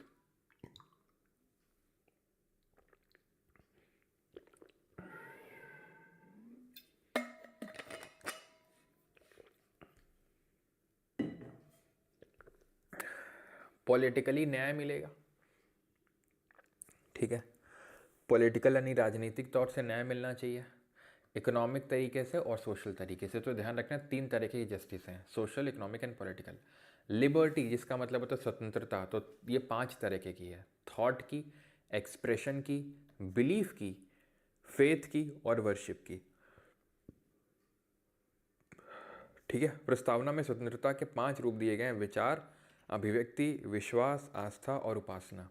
There are no unreasonable restrictions on citizens in what they think, how they wish to express their thoughts and the way they wish to follow up their thoughts in actions। तो 5 तरीके की लिबर्टी है, thought, expression, belief, faith and worship. विचार, अभिव्यक्ति, विश्वास, आस्था और उपासना की स्वतंत्रता है। इक्वालिटी, समानता 2 तरीके की है, स्टेटस और अपॉर्चुनिटी, ठीक है, यानी कि कानून के समक्ष सभी समान है, पारंपरिक, सामाजिक, ठीक है। मतलब प्रस्तावना में 2 प्रकार की समानताएं हैं, एक तो प्रतिष्ठा की और एक अवसर की। सभी को समान अवसर मिलने चाहिए, ठीक है। ऐसा नहीं किसी को कि कोई गवर्नमेंट जॉब की एप्लीकेशन निकली और उसमें इस तरीके के कंडीशंस, एलिजिबिलिटी क्राइटेरिया सेट कर दिए गए कि जो कि अनरीजनेबल है, ठीक है, जिससे कि सबको इक्वल फुटिंग नहीं मिल रही, अपॉर्चुनिटी नहीं मिल रही। So all are equal before the law, the traditional social inequalities must end the government should ensure equal opportunities for the all. Fraternity is the last one, which is भाईचारा on top। Fraternity का मतलब होता है बंधुत्व। All of us should behave as if we were members of the same family. No one should treat a fellow citizen as inferior। Sir इसमें कितने तरीके की फ्रैटर्निटी है? कितने भी तरीके की नहीं है, सिर्फ एक। यानी अभी हमने देखा जस्टिस 3 तरीके का था, social, economic, political. Liberty, thought, expression, belief, faith and worship 5 तरह की। और इक्वलिटी, स्टेटस एंड अपॉर्चुनिटी की। अब कोई पूछ रहा है इसमें मोदी जी कहाँ हैं? ये पैर दिख रहे हैं आपको? पैर दिख रहे हैं आपको? समझ जाओ, ये पैर दिख रहे हैं, मोदी जी नहीं बेटा, मेलोनी जी हैं, ठीक है।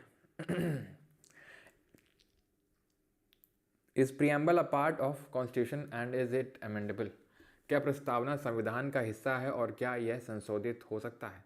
ये एक बड़ा सवाल हमारी जुडिशरी के सामने आया कि क्या हमारे प्रियम्बल को अमेंड किया जा सकता है और क्या ये इसका पार्ट है या नहीं है। ये नाइट आउट कब हुई बेटा? ये सारी पिक्स बहुत प्राइवेट होती हैं जिसमें इन लोगों ने हमें ऐड कर रखा है, तो वहाँ से तुम्हारे लिए लाते हैं।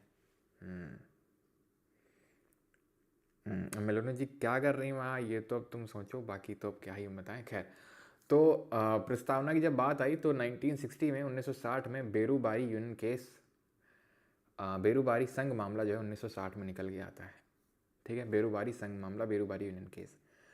अब इसमें, ठीक है, इसमें पहली बात तो ये मैं बता दूं बेरूबारी है क्या। तो बेरूबारी यूनियन जो है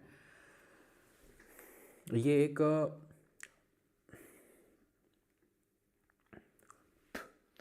इंडिया में जगह पड़ती थी, वेस्ट बंगाल में। उस टाइम पे बांग्लादेश नहीं हुआ करता था, वो ईस्ट पाकिस्तान हुआ करता था।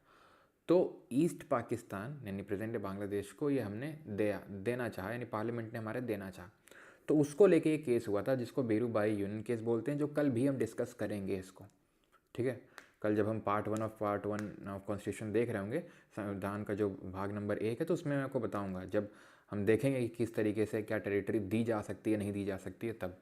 लेकिन preamble is not a part of constitution, ऐसा सुप्रीम कोर्ट ने इस केस में बोला कि संविधान जो है, जो प्रस्तावना है वो हमारे संविधान का हिस्सा नहीं है। It is not a part of constitution and hence can not be amended, इसीलिए उसमें संशोधन नहीं किया जा सकता है। ये चीज़ यहाँ पर क्या हो गया भाई?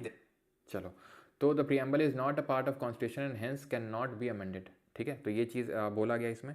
जलपाईगुड़ी डिस्ट्रिक्ट में हमारे घर के पास है बेरूबेरी। अच्छा सर, इसमें कौन बैठा है? चलो, क्या आपको ये फ़ोटो साझा करनी चाहिए क्या? करनी तो नहीं चाहिए, लेकिन रिस्क लेके कर दी। इट इज़ जस्ट अ की टू अंडरस्टैंडिंग द कॉन्स्टिट्यूशन। हमारे सुप्रीम कोर्ट का, सर्वोच्च न्यायालय का इस केस में ये कहना था कि जो प्रस्तावना है वो संविधान का हिस्सा नहीं है, पहली बात। और क्योंकि हिस्सा नहीं है इसलिए उसको संशोधित नहीं किया जा सकता है। तो फिर है क्या? ये बस संविधान को समझने की एक कुंजी मात्रा है, इसीलिए। और ये लीगली एनफोर्सेबल नहीं है, ये कानूनी रूप से लागू करने योग्य नहीं है, मतलब ये लीगली एनफोर्सेबल नहीं है। इसका मतलब ये होता है, मतलब इसका समझ लो कि ये एनफोर्सेबल और जस्टिसेबल नहीं है। ये बहुत इंपॉर्टेंट लाइन है। मतलब ये है, कोर्ट में आपको इसको लेके जस्टिस नहीं मिलेगा। कैसे? अगर इसमें कोई चीज़ लिखी है कि लिबर्टी होनी चाहिए thought expression belief faith and worship की, और तुमको ये लग रहा है कि हमें लिबर्टी यानी आज़ादी स्वतंत्रता नहीं मिल रही है एक्सप्रेस करने की खुद को, तो तुम कोर्ट नहीं जा सकते हो। वो बात अलग है कि तुम जा सकते हो, लेकिन आर्टिकल नंबर 19 का यूज़ करके, जो हम आगे पढ़ेंगे। लेकिन मान लो उसमें लिखा हुआ है फ्रैटर्निटी बंदो तो भाईचारा ऑन टॉप होना चाहिए। अब ये भाईचारा ऑन टॉप होना चाहिए, लेकिन अगर कोई भाईचारा नहीं दिखा रहा है तो तुम कोर्ट नहीं जा सकते हो कि भाई देखो ये भाईचारा नहीं दिखा रहे हैं, इनके खिलाफ केस रजिस्टर किया जाए। क्यों? क्यों? क्योंकि ऐसा प्रियम्बल में लिखा हुआ है, लेकिन प्रियम्बल जस्टिसेबल या एनफोर्सेबल नहीं है, ये वाद योग्य नहीं है। ठीक है, यानी कि आपको इसमें न्याय नहीं मिलेगा। देन हुआ केशवानंद भारती केस 1973 में। ये केस के बारे में थोड़ा सा बताता हूँ, बिकॉज ये इंडियन कॉन्स्टिट्यूशन का सबसे बड़ा केस है अभी तक का। सबसे बड़ी जजेस बेंच बैठी थी, सबसे बड़ा डॉक्यूमेंट पब्लिश हुआ था इसमें, 700 से भी ज़्यादा पेजेस के इसमें डॉक्यूमेंट पब्लिश हुआ था। 13 जजेस की बेंच बैठी थी इसमें, 13 जजेस की बेंच बैठी थी। अब ये थोड़ा सा मैं इसका बैकग्राउंड देता हूँ केस को, ताकि जब हम आगे भी देखेंगे तो आपके लिए एकदम नया नया नहीं होगा सब कुछ। अभी मैंने बोला कि जब भारत आज़ाद हुआ तो हमने रशिया से, ठीक है, एक चीज़ तो पहले ध्यान रखना, ये जो सोशलिज्म है, ठीक है, ये हमने रशिया से बोरो किया। सोशलिज्म के जो प्रिंसिपल्स हैं ये हमने रशिया से बोरो किए। कहाँ से? रशिया से हमने ये बोरो किया। तो हम थोड़े से सोशलिस्ट टाइप थे। वैसे ही थोड़ा सा यहाँ पर ध्यान रखना, जस्टिस के जो प्रिंसिपल्स हैं ये भी हमने रशिया से बोरो किए। ठीक है, और ये जो लिबर्टी, इक्वालिटी और फ्रेटर्निटी है, ये तीनों ध्यान रखना, ये तीनों फ्रेंच रेवोल्यूशन से निकल के आते हैं, और यानी हमने इनको फ्रांस से बोरो किया। तो इसी तरीके से हम एक एक करके, हमारा जब पूरा पॉलिटी खत्म होगा तो सब हमें पता चल जाएगा कि क्या हमने कहाँ से बोरो किया है। तो इस लेक्चर में आपने क्या सीखा? प्रियम्बल हमने यूएस से बोरो किया है, देन हमने जस्टिस के प्रिंसिपल्स रशिया से, लिबर्टी, इक्वलिटी, फ्रैटर्निटी हमने फ्रांस से। तो सोशलिज्म के हमने जो प्रिंसिपल्स हैं वो रशिया से लिए। और जब रशिया से हमने लिए तो हमने क्या किया, हमारी गवर्नमेंट ने क्या करना शुरू किया, ना सिर्फ सेंट्रल गवर्नमेंट ने बल्कि सभी राज्यों की सरकारों ने ये करना शुरू किया कि भाई अभी जमींदारी सिस्टम चल रहा था जब तक अंग्रेज थे, तो कुछ लोगों के पास बहुत ज़्यादा ज़मीन हो गई थी। तो ये नए नए एक्ट ला रही थी हर सरकार, और इस ज़मीन का अधिग्रहण कर रही थी और उसको बांट रही थी लोगों में। तो एक मठ था, ठीक है, एक मठ था केरल में, और उस मठ की भी ज़मीन पूरी ले ली गई, मठ को ले लिया गया, जिसकी वजह से इनकी जो आय है उस मठ की, एडनीर मठ उसका नाम था, तो उस मठ की आय वो का स्रोत बंद हो गया, जिसकी वजह से उस मठ के जो सबसे बड़े पुजारी थे, जिनका नाम था, ये हैं पुजारी, वो केशव नंदा भारती उनका नाम था। ठीक, तो ये अपनी स्टेट गवर्नमेंट, जो केरल की स्टेट गवर्नमेंट थी, बिकॉज केरल में वो मठ था, उसके खिलाफ जाते हैं सुप्रीम कोर्ट में। ठीक है, कि ऐसा कैसे हो सकता है। तो उस केस में, अब उस केस के डिटेलिंग में उतर नहीं रहा हूँ अभी, क्योंकि फिर कंफ्यूजिंग हो जाएगा वो। तो उस केस में सुप्रीम कोर्ट का ये कहना था कि प्रस्तावना संविधान का एक हिस्सा है, preamble is a part of India, और क्योंकि वो हिस्सा है इसलिए it can be amended, hence it can be amended. तो सर मतलब इतना बड़ा केस हुआ था मठ वट को लेके, तो बस इतना ही बोला प्रीएम्बल? नहीं भाई, ये रूलिंग अभी मैंने बताया 700 पेज से भी ज़्यादा थी, हम डिटेल में आगे पढ़ेंगे उसको। बहुत सारी चीज़ें इस केस में बोली गई थी, ये तो बस इसका एक हिस्सा था, वो तो ये तो बस एक इसका पार्ट था। अब इसको यहाँ पर इसलिए पढ़ रहे हैं क्योंकि प्रियम्बल के बारे में बोला गया था, तो प्रियम्बल वाले टॉपिक में पढ़ेंगे। फंडामेंटल राइट को जो बोला था, फंडामेंटल राइट को लेकर जो बोला था, वो फंडामेंटल राइट में पढ़ेंगे, simple. And it reflect the basic structure of the constitution, संविधान की मूल संरचना को दर्शाता है। बस अभी के लिए तुम समझ लो बेसिक स्ट्रक्चर, सॉरी बस सुन लो बेसिक स्ट्रक्चर क्या होता है, समझने वाला काम मैं जब फंडामेंटल राइट और डीपीएसपी का जो हमारा आखिरी लेक्चर होगा ना, वहाँ पर बताऊँगा इसके बारे में। ठीक है, फिर बात ये आती है कि किसको माने। बेरूबारी यूनियन में बोला कि नहीं वो तो पार्ट है ही नहीं, it is not a part of constitution. अब बोल रहा है कि नहीं पार्ट है कॉन्स्टिट्यूशन का, it is a part of constitution. वहाँ बोल रहा है क्योंकि पार्ट नहीं है तो अमेंड नहीं कर सकते हैं, यहाँ पर बोल रहा है कि नहीं है तो कर सकते हैं। तो मतलब क्या है, क्या सही है, क्या गलत है, प्रभु कुछ समझ नहीं आ रहा है। तो देखो, हमेशा सुप्रीम कोर्ट के पास ये पावर है कि वो अपने अपने रूलिंग को, अपने डिसीजन को भी ओवरटर्न कर सकता है, उसको भी रिव्यू करके ओवरटर्न कर सकता है, पलट सकता है। यानी कि ये इसमें जो, और वो तभी पलट सकता है जब ज़्यादा जजेस की बेंच बैठे। कैसे? इसमें 13 जज बैठे थे जिन्होंने 7-6 की मेजोरिटी से रूलिंग दिया था कि ऐसा preamble is a part of constitution. अब अगर सुप्रीम कोर्ट को इन फ्यूचर ये बोलना है कि it is not a part of constitution, तो 13 की जगह 15-17 इस तरीके से, यानी 13 से ज़्यादा जजेस बैठने चाहिए, तभी वो ये पुराने वाले डिसीजन को ओवरटर्न कर सकते हैं, जब ज़्यादा जजेस बेंच बैठेगी। और इससे ज़्यादा जजेस बेंच अभी तक बैठी नहीं है, ठीक है। तो ये थोड़ा सा ध्यान रखना है। तो 15, ठीक है, 15 की अगर बात करेंगे, भी क्यों मैं बोल रहा हूँ 14 क्यों नहीं बोला मैंने, 14 क्यों नहीं बोला, कोई गेस क्यों मैंने क्यों नहीं 14 बोला? क्योंकि 14 में अगर मान लो 7 ने बोला कुछ हाँ और 7 ने बोला ना, तो फिर क्या होगा? कुछ नहीं। अब 13 में आप देख लो, 13 की जगह 14 होते और 7-7 हो जाता, तो 68 दिन आई थिंक चली थी इसकी पूरी प्रोसीडिंग, 68 डेज। तो उसका तो सब फालतू हो जाता, सब तो सब कुछ फालतू जाता, सब वेस्ट जाता। ये 7-7 हो गया था, तो ऐसा कोई डिसीजन आ सके, निर्णय आ सके, ठीक है। फिर LIC, तो मतलब हमें यही याद करना है। फिर LIC केस हुआ था 1995, जिसके हमें डिटेल में नहीं देखना। उसने रीअफर्म किया जो केशवानंद भारती केस की रूलिंग थी कि हाँ, preamble is a part of constitution and hence it can be amended, and because it can be amended, 1973 में हुआ था केस, 1973 में, इसीलिए इसको अमेंड किया गया, ठीक है। और अमेंड करके 3 वर्ड्स जोड़े गए, ठीक है। तो अमेंड यहाँ पर 1976 में 42nd अमेंडमेंट हुआ, और सोशलिस्ट, सेकुलर और इंटेग्रिटी 3 शब्दों को जोड़ा गया। धर्मनिरपेक्ष या फिर पंथ निरपेक्ष, समाजवाद और अखंडता को जोड़ा गया। एक बार मैं थोड़ा सा आपको फिर से यहाँ पर दिखा देता हूँ कहाँ कहाँ पे जोड़ा गया। तो आप देख सकते हैं सॉवरेन के बाद जोड़ा गया सोशलिस्ट, सेकुलर, और यहाँ पे आप देख रहे हो ये unity and integrity of the nation को जोड़ा गया। तो यूनिटी के बाद इंटेग्रिटी को जोड़ा गया। तो यहाँ पे देख सकते हैं समाजवादी, पंथ निरपेक्ष, और यहाँ पर आपको दिख रहा है बंधुता, ठीक है। तो ये चीज़ थोड़ा सा आपको याद रखनी है कि इनको सोशलिस्ट को, सेकुलर को, इंटेग्रिटी को बाद में जोड़ा गया था। ऐसे याद कर लो। सिस, जैसे ब्रो एंड सिस करते रहते ना तुम लोग, तो ब्रो एंड सिस, या फिर ISS याद कर लो, ISS, ठीक है। सोशलिस्ट, इंटेग्रिटी, सेकुलर, या इंटेग्रिटी, सोशलिस्ट, सेकुलर, इस तरीके से। It is not enforceable in the court of law, ये वाद योग प्रवर्तनीय नहीं है। अभी मैंने आपको इसका मतलब बताया कि इसका मतलब क्या है नॉट एनफोर्सिएबल का। इसका मतलब ये है कि आप कोर्ट नहीं जा सकते हैं। It is neither a source of power nor a restriction to the legislature. ये बहुत इंपॉर्टेंट लाइन है। ना तो ये संविधान को, ये जो है प्रियम्बल, ना तो लेजिस्लेचर मैंने आपको पिछले लेक्चर में बताया था कि 3 ऑर्गन होते हैं गवर्नमेंट के, एक विधायिका लेजिस्लेचर, एग्जीक्यूटिव यानी कार्यपालिका, और जुडिशरी यानी न्यायपालिका, ठीक है। तो लेजिस्लेचर का काम होता है लॉ बनाने का। तो ना तो ये प्रस्तावना हमारे विधायिका को कोई शक्ति देती है, ना उसकी शक्तियों में कुछ हनन पैदा करती है, ना तो उसकी शक्तियों में कुछ कमी लाती है। But it can be considered as an aid to the legal interpretation of the constitution, यानी इसे संविधान की कानूनी व्याख्या में सहायता रूप में माना जा सकता है। जब सुप्रीम कोर्ट किसी चीज़ को इंटरप्रेट कर रहा है, कुछ देख रहा है, तो वो प्रस्तावना की हेल्प ले सकता है, वो प्रस्तावना की मदद ले सकता है लीगल कामों में, कि वहाँ पर प्रस्तावना में क्या लिखा हुआ है, तो उसकी वो हेल्प ले सकता है।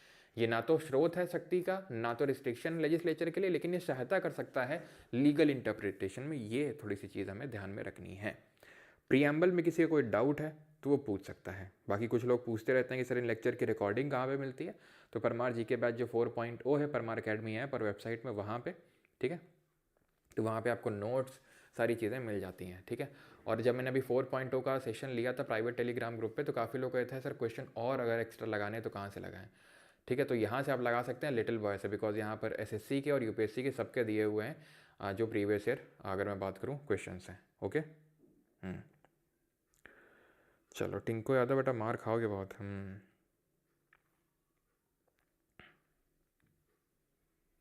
केशवानंद भारती केस हार गए थे, तो आप समझ सकते हैं उनके मठ का क्या हुआ होगा। प्रियम्बल नेम किसने दिया? सोनम रोहित। ये तो मुझे नहीं पता प्रस्तावना नाम किसने दिया, ठीक है, वो तो मुझे नहीं पता कि नाम किसने दिया। ऐसे तो फिर संविधान किसने नाम दिया, ऐसे तो ऑब्जेक्टिव रेजोल्यूशन किसने नाम दिया, ऐसे तो जस्टिस किसने नाम रखा था, ऐसे तो फिर लिबर्टी किसने बोला था सबसे पहले, इक्वलिटी किसने बोला था। ये सब क्वेश्चन जो हैं व्हाट्सएप में अच्छे लगते हैं, पेपर में नहीं आते हैं सब। चलो, मैथ्स का नहीं पता, लेकिन हाँ इंग्लिश अगर आपको करना है तो PSP सर करवाते हैं। शाम को लाइव क्लास होती है, जैसे अभी ये हो रही लाइव क्लास, उसी तरीके से PSP सर की भी होती है। CHSL में आपने रेला देखा ही है अभी जो चल रहा है एग्ज़ाम। और बाकी अगर आपको दोनों ऐसा है कि GK और इंग्लिश दोनों, तो आप परमार 4.0 कूपन का यूज़ कर सकते हैं, to enrol in both the courses. अभी हम करेंगे क्वेश्चंस। आई होप किसी कोई डाउट नहीं है यहाँ पर। तो ये PDF आपको वहीं पे है, मतलब जो आपका बैच में जो लोग हैं उनको मिल जाएगी वहीं पे। ठीक है, अभी हम यहाँ पे क्वेश्चंस कर लेते हैं। सो करिए, पहले कुछ UPSC के क्वेश्चंस करेंगे और उसके बाद SSC के क्वेश्चंस करेंगे। ठीक है, चलिए। And questions are must to do. अगर आपने लेक्चर टॉपिक पढ़ा है पूरा तो क्वेश्चंस करिए, नहीं तो कोई मतलब नहीं है लेक्चर देखने का। ठीक है, इससे हमारा रिवीजन भी होता है और हमें ये पता चलता है कि जो अभी हमने पढ़ा उसको हम इम्प्लीमेंट कर पा रहे हैं या नहीं कर पा रहे हैं। ठीक है,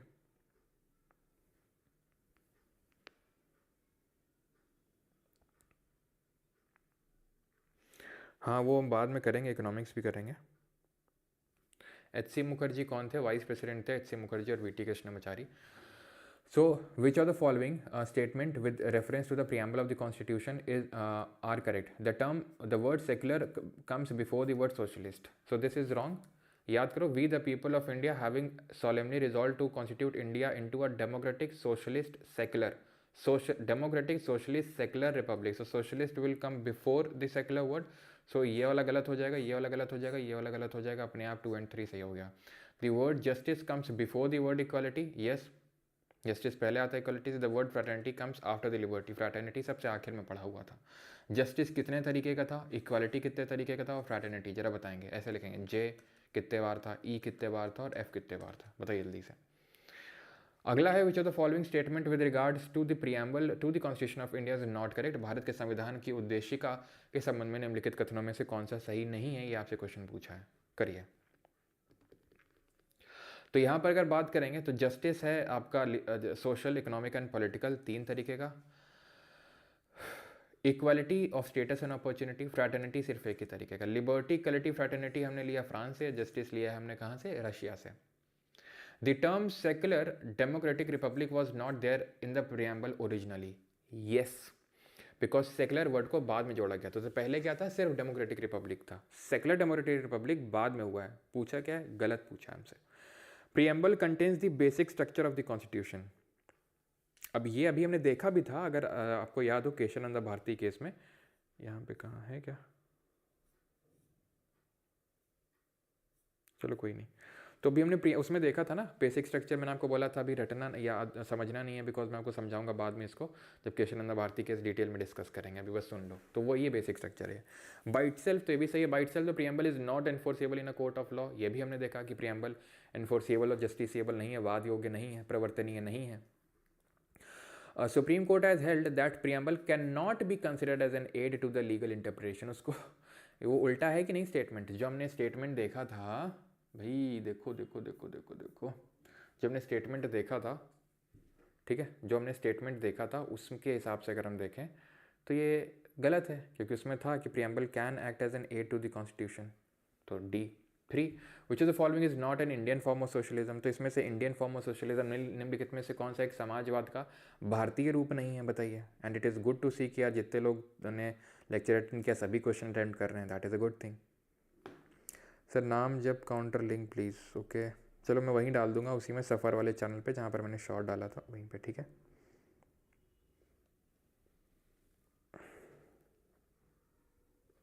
चलो, तो not an Indian form of socialism, तो डेमोक्रेटिक सोशलिज्म, रेडिकल, कम्युनिटेरियन या फिर नेहरूवियन। तो नेहरू जी थे इंडिया के, तो नेहरू का तो हो गई, जो कि डेमोक्रेटिक का एक ही तरह था। कम्युनिटेरियन भी होता है, रेडिकल नहीं होता है। रेडिकल सोशलिज्म मैंने आपको बताया था उग्र समाजवाद होता है ये, कि भाई विद्रोह करके उखाड़ फेंकना है। विद्रोह कभी ऐसा भारत में हुआ नहीं इस तरीके से। थ्रू दी चिड़िया आई है, देखो एक अंदर, सुनाई दे रही तुम लोग आवाज़? थ्रू दी क्लास लेने आई है। Through the 42nd Amendment to the Constitution of India, which of the following was or were inserted into the preamble? तो 42nd अमेंडमेंट से किसको इंसर्ट किया गया था? Liberty of thought expression belief was substituted by liberty of thought expression belief faith and worship. The expression unity of the nation was substituted by the unity and integrity of the nation. So the पहला वाला statement is wrong, because ये हमें ये बोलने की कोशिश कर रहा है कि पहले liberty of thought expression belief था, लेकिन बाद में thought expression belief faith and worship हो गया, यानी वर्शिप शब्द को जोड़ा गया, जबकि हमें पता है सिर्फ 3 शब्द जोड़े गए हैं और एक ही अमेंडमेंट हुआ है, सोशलिस्ट, सेकुलर और इंटेग्रिटी को, बस। The expression unity of the nation was substituted by the unity and integrity of the nation is correct, because पहले यूनिटी था और इंटेग्रिटी को बाद में जोड़ा गया, तो यूनिटी एंड इंटेग्रिटी हो गया, तो ऑप्शन नंबर बी आंसर होगा। यानी कि राष्ट्र की एकता को राष्ट्र की एकता और अखंडता द्वारा प्रस्थापित किया गया, तो अखंडता शब्द को बाद में जोड़ा गया। Which of the following statements with regard to the preamble of the constitution of India is correct. भारत के संविधान की उद्देशिका के संबंध में निम्नलिखित कथनों में से कौन सा सही है? Equality of status and opportunity of equality of status and equality of opportunity find mention in the preamble. Yes, they do find the mention in the preamble because हमें पता है दो तरह की इक्वालिटी है, स्टेटस और अपॉर्चुनिटी का। The expression unity and integrity of the nation was not there in the preamble since the beginning. True, because पहले unity था, integrity तो बाद में जोड़ा ना 42nd amendment से। So both are true. Option number C, both 1 and 2. With regard to the Constitution of India, which of the following statement is not correct? Bharat के संविधान के संबंध में निम्नलिखित में से कौन सा कथन सही नहीं है? बताइए, विच of the following is not correct पूछ रहा आपसे। और भाई सभी लोग अपनी है ना नेक को रोटेट कर लिया करो, थोड़ा सा शोल्डर्स को ऐसे पीछे की तरफ रोल कर लिया करो, तुम्हारे फ़ायदे के लिए बता रहा हूँ, ठीक है? वो प्रॉब्लम जो तुम्हें कभी फेस ना करनी पड़े, जो मैंने करी है काफ़ी टाइम तक। विच of the following Constitution of India, which are not correct. So the word socialist and secular were not originally the part of the constitution. True. Socialist, secular, integrity बात तो जोड़े गए थे। Preamble states the object of the Constitution of India. Preamble is enforceable in a court of law, गलत है। Preamble is not enforceable, प्रवर्तनीय नहीं है, and non justiciable है, ठीक। Which of the following देख रहे हैं, ये IAS एग्जाम का क्वेश्चन है, सिविल सर्विसेज का। तो which of the following is an Indian polity is an essential feature that indicates that it is federal in character. भारतीय राज्य व्यवस्था में निम्नलिखित में से कौन सी अनिवार्य विशेषता है जो यह दर्शाती है कि उसका स्वरूप संघीय है? थोड़ा सा डिफिकल्ट साउंड कर सकता है आप में से कुछ लोगों के लिए क्वेश्चन, लेकिन मैं चाहूँगा कि आप लोग इस क्वेश्चन को करें, भले सही करें गलत करें लेकिन करें, क्योंकि ये चीज़ हमने पिछले लेक्चर में समझी थी कि फेडरल का मतलब क्या होता है, और उस पर कॉमेंट्री भी देखी थी। जैसे क्वाज़ी फेडरल किसने बोला था? केसी वेरे ने। कोऑपरेटिव फेडरलिज्म ग्रेनविल ऑस्टिन ने बोला था। Federation with the strong centre Ivor Jennings ने बोला था। तो या फिर federation with centralising tendency Ivor Jennings. तो फेडरेशन का मतलब होता है पावर का डिवीजन, ठीक। तो पावर का डिवीजन क्या है इसमें एसेंशियल फीचर? तो एसेंशियल फीचर है इंडिपेंडेंस ऑफ जुडिशरी, क्योंकि अगर न्यायपालिका स्वतंत्र होगी तो ये एक फेडरल फीचर है। न्यायपालिका स्वतंत्र होगी, हमारी जो न्यायपालिका है, जुडिशरी है, वो इंटीग्रेटेड है। ये एक यूनिटरी फीचर है, समझना, समझाया भी था पिछले लेक्चर में। यूनिटरी ऐसा है क्योंकि जितने भी हाई कोर्ट हैं जितने भी राज्यों में, उन सब को सुप्रीम कोर्ट का कहना मानना होता है, सबको मानना होता है। यानी कि ऐसा नहीं कि स्टेट का खुद का हाई कोर्ट है और उसकी खुद की अपनी पावर है, ऐसा कुछ नहीं है। सुप्रीम कोर्ट ने जो कहा वो मानना पड़ेगा, यानी कि वो यूनिटरी हो गया। लेकिन न्यायपालिका स्वतंत्र है, तो इसलिए जो सेंटर है अगर कुछ इस तरीके की हरकत करता है कि वो स्टेट की पावर छीनने की कोशिश करता है कि, और तो उस केस में क्योंकि हमारी न्यायपालिका स्वतंत्र है तो वो उस चीज़ को होने से बचा लेगी। समझ रहे हैं आप? तो ये उसके पीछे का लॉजिक है। What was the exact constitutional status of India on 26 जनवरी 1950? 26 जनवरी 1950, ये अगेन सिविल सर्विसेज में पूछा गया क्वेश्चन है। 26 जनवरी 1950 को क्या वास्तविक संवैधानिक स्थिति क्या थी? A democratic Republic, a sovereign democratic Republic, a sovereign secular democratic Republic, a sovereign socialist secular democratic Republic. 26 जनवरी 1950 को जब संविधान लागू हुआ था तब सोशलिस्ट नहीं था, ये तो 1976 में 42nd अमेंडमेंट से जोड़ा गया था, सोशलिस्ट सेकुलर, ठीक है। लेकिन सॉवरेन डेमोक्रेटिक रिपब्लिक था। सर ये भी तो होगा, बिल्कुल इसमें कोई गलत नहीं है, लेकिन सॉवरेन भी तो था ना, जो कि इसमें तो है ही नहीं। तो फिर ऑप्शन नंबर है सॉवरेन डेमोक्रेटिक रिपब्लिक था, ठीक है। चलिए, अभी 10 हमने किए यूपीएससी के क्वेश्चंस, जिसमें सिविल सर्विसेज, सीएपीएफ, सीडीएस सबके थे। अब हम करेंगे ये वाले क्वेश्चन जिसमें कि एसएससी, रेलवे सबके होंगे। An introduction statement in a constitution that states the reasons and guiding values of the constitution is called as, संविधान के वह परिचयात्मक कथन जो संविधान के कारणों और मार्गदर्शक मूल्यों को बताता है, वह कहलाता है क्या? वो कहलाता है प्रियम्बल, प्रस्तावना। Secularism is a feature of the Indian constitution which means, धर्मनिरपेक्षता भारतीय संविधान की एक विशेषता, जिसका क्या अर्थ है? ये CHSL 2024 में सवाल पूछा गया है। इसका अर्थ है कि state does not promote any religion, state promotes the religion of the minority, majority no, नहीं, स्टेट प्रमोट किसी रिलीजन को नहीं करता है, प्रमोट नहीं करता है, लेकिन उसका इंटरफेरेंस है भारत में, इसीलिए वो पॉजिटिव फॉर्म का सेक्युलरिज्म है। यूएस में नहीं है, इसीलिए वो नेगेटिव फॉर्म का सोशलिज्म है। जैसे हम देखते भी हैं। The preamble of the constitution declares India to be a sovereign socialist secular democratic republic which of these terms were added to the preamble by the 42nd amendment of 1976। किन terms को add किया गया था? तो socialist, secular और integrity को जोड़ा गया था, तो option number A would be the correct answer. 14th question ये रहा, which amendment is considered a near rewrite of the constitution and made changes to the preamble, schedule 7 and 53 articles। किस संविधान को संविधान का लगभग पुनर्लेखन माना जाता है और इसके द्वारा प्रस्तावना अनुसूची नंबर 7 और 53 अनुच्छेदों में परिवर्तन किए गए थे?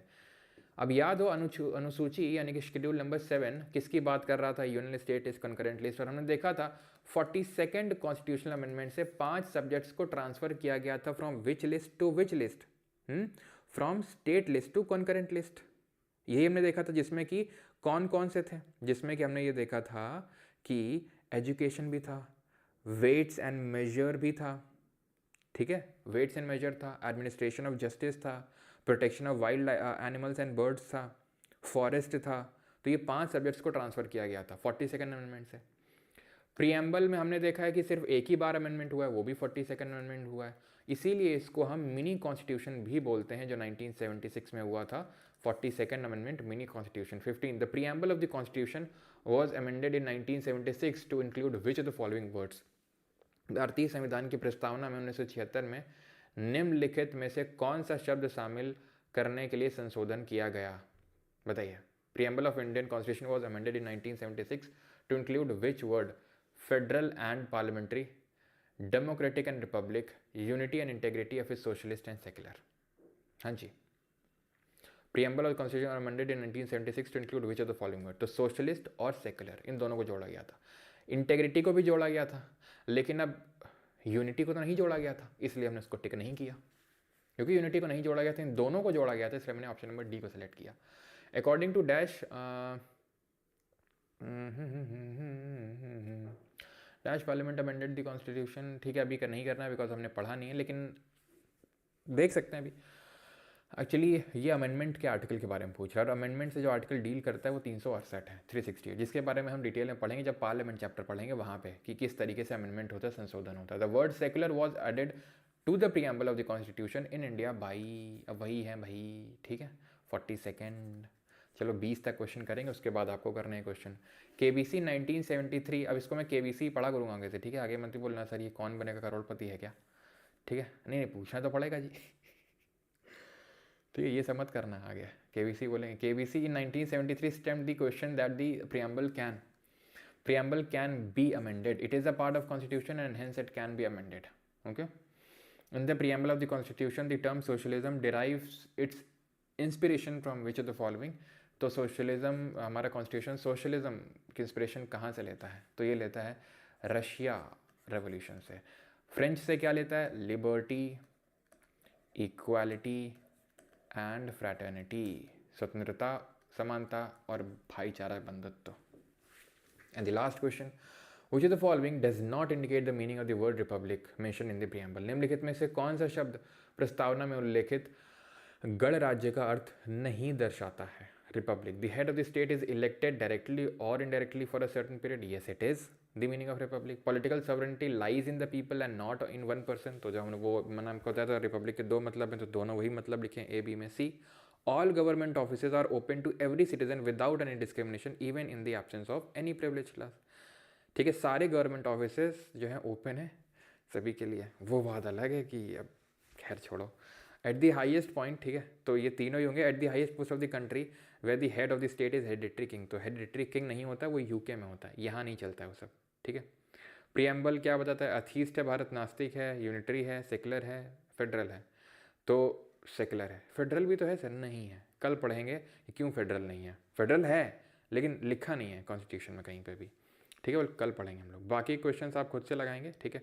कुछ क्वेश्चंस आपके लिए होमवर्क है, जिसका ये PDF पूरा आपको मिल जाएगा परमार अकेडमी ऐप के अंदर, और वहाँ से आपको ये बाकी के क्वेश्चंस और जो बाकी आपको क्वेश्चन मिलते हैं इसके अलावा, है ना, जो क्विज़ लगी रहती है आपके लेक्चर के साइड में, वो आपको लगानी है। और उसके बाद भी अगर आपको क्वेश्चन की शॉर्टेज पड़ती है, वैसे तो आपको प्राइवेट टेलीग्राम ग्रुप में भी दिए जाते हैं क्वेश्चंस, उसके बाद भी शॉर्टेज पड़ती है तो आप लिटिल बॉय से क्वेश्चन लगा सकते हैं, क्योंकि आप में से काफ़ी लोगों ने पूछा था, इसलिए मैं बता रहा हूँ, ठीक है। चलो language of preamble from Australia बिल्कुल लिया तो गया है, लेकिन वो सवाल पूछता नहीं, इसलिए मैंने बताया नहीं है, क्योंकि फिर वो कन्फ्यूज़न ज़्यादा पैदा करता है कि ऑस्ट्रेलिया से लिया था या यूएसए से लिया था। ठीक है, वो कभी पूछता भी नहीं है कि लैंग्वेज ऑफ प्रियम्बल कहाँ से लिया गया। पूछ लेगा तो ऑस्ट्रेलिया है उत्तर बिल्कुल, ठीक है, लेकिन एक्चुअल में जो आइडिया है प्रियम्बल का आइडिया, वो हमने यूएसए से लिया। ये चीज़ आप ध्यान में रखेंगे, ठीक है। यहाँ पे मैं लिख देता हूँ अगर आपको उससे वो है इशूज़ हैं, ठीक है। चलिए, तो बाकी तो बैच के बारे में मैंने आपको बता ही दिया है। परमार अकेडमी ऐप या वेबसाइट से ले सकते हैं। तो यहाँ पे एक सेकेंड, ये प्रियम्बल ही है ना, चिल्ड्रंस डे तो अच्छा, ये तो उस दिन की पीपीटी है। सेलियन फीचर्स की, ओके। तो यहाँ पे ध्यान रखेंगे, यहाँ पे मैं लिख देता हूँ कि लैंग्वेज कहाँ से लिया गया, ठीक है, बोरोड। तो आइडियाज़ को बोरो किया गया था, बट अगर लैंग्वेज पूछेगा तो लैंग्वेज ऑस्ट्रेलिया से, लेकिन ये पूछता है नहीं, तो इसलिए कन्फ्यूज़न ज़्यादा डेवलप करना है नहीं, ठीक है। यूएसए से हमने आइडिया लिया था प्रियम्बल का, और लैंग्वेज ऑस्ट्रेलिया से। Okay, thank you everyone.